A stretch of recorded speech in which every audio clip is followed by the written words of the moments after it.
And that is, I've always had a more of a separation than I would like between love and sex. I've never been able to put those two together in a way that makes sense to me. In what way?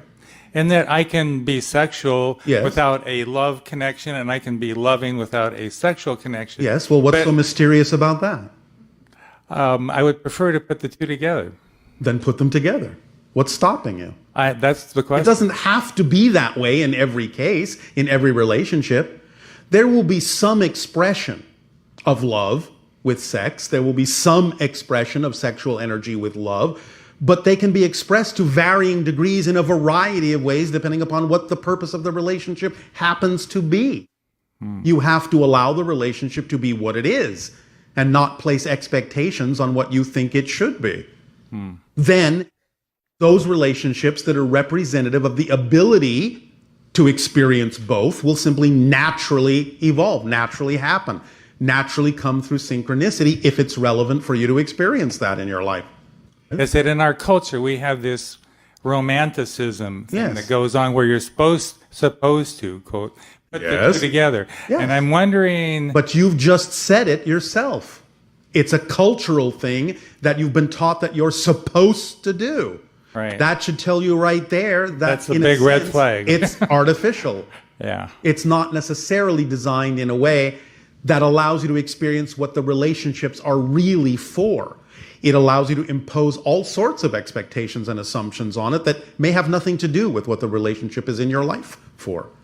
But letting it be natural, those that then need to have it represented that way will be represented that way. It will come naturally. It will be a natural expression. You won't have to force it. Thank you. That's very... The concept that she's explaining is that it's, as humans, we should only use sex to procreate. Why? Because any other use of it is extraneous. I don't know. I Extraneous. Why? I guess you'd have to ask her. The only thing that makes it extraneous is when there is not clear communication of all parties in a relationship and clear consent to participate in like vibration. If that is not what's happening in a relationship that involves sex, then in that sense it's extraneous. But it is not extraneous unto itself. Yes. It can be used in many ways beneficially for the alignment and raising of vibrations and bondings and connections that are extremely spiritual in nature. Okay. But it depends on how it's used and with what intention. If there is subterfuge, if there is clarity, if there is hidden secrets, if there is lack of communication, if there is intent to trick, if there is intent to dominate, if there is intent to control, that is extraneous sex. If it is all by consensus, if it is a play, if it is enjoyable, if it is by agreement, if it builds on each other and helps support each other and allows each other, or how many ever in the relationship, to discover more and more of who they are and supports that goal, it is being used in an appropriate manner positively in that way. Okay, great. At least that's our view. That's a good view. Some spiritual teachers, especially from the yogic tradition, have been teaching that desire is the root of all suffering. And they also teach celibacy as an important tool to achieve self-realization or enlightenment. Is there any truth to restricting sexual energy to be beneficial? And what about this idea of the root of all suffering is desire? The root of all suffering is resistance to the natural self. What they're kind of saying in their own language is that many times, because of negative and fear-based belief systems, people can become caught up in the desire for things in an overstated way. They can go too far. They might even go into the idea of addiction.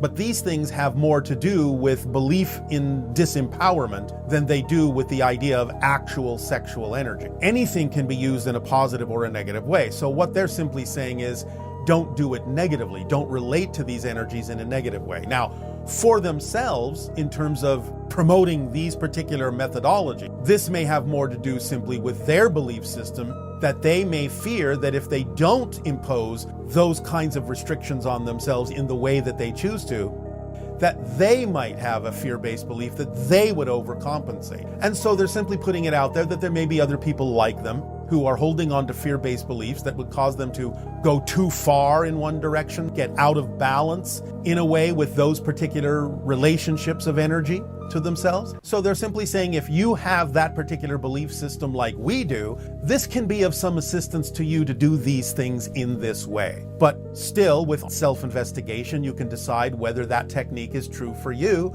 or whether you have a different way of handling your relationship to your own energy in a way that allows you to know that you will simply not go too far, that you will choose to remain in balance, and that you can use those particular ideas. I wanted to ask if you could comment on the relationship between sex and the human soul, of wanting to understand what belief system you would advise for channeling this very powerful, amazing energy. Sex in a sexual is way. an alignment of all the different levels, thus then grounding the higher energy into physical energy in an aligned way and opening up channels within the body that allows for communication back to the higher level.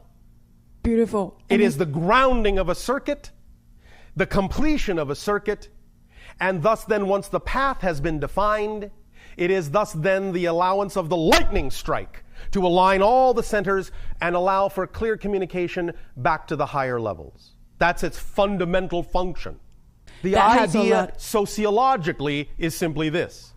What any individuals prefer, what they choose to believe is preferable for themselves, simply needs to be communicated to others clearly and concisely so that all individuals involved in whatever the relationship form is all know what the belief systems of the other individuals are and are all given the opportunity to decide whether or not for them personally what is being offered is true for them or preferable for them. Other than that, no judgment need apply as long as there is consensus and consent among the idea of those that are capable of giving consent. Then, in that sense, it is all for a positive reason. The idea of any so-called damage that has been done would require a deep understanding of the conditions and the belief systems that created the experience to begin with, and a sharing and a helping and an assistance to allow those individuals to learn from those choices and to choose other things that may result in more positive experiences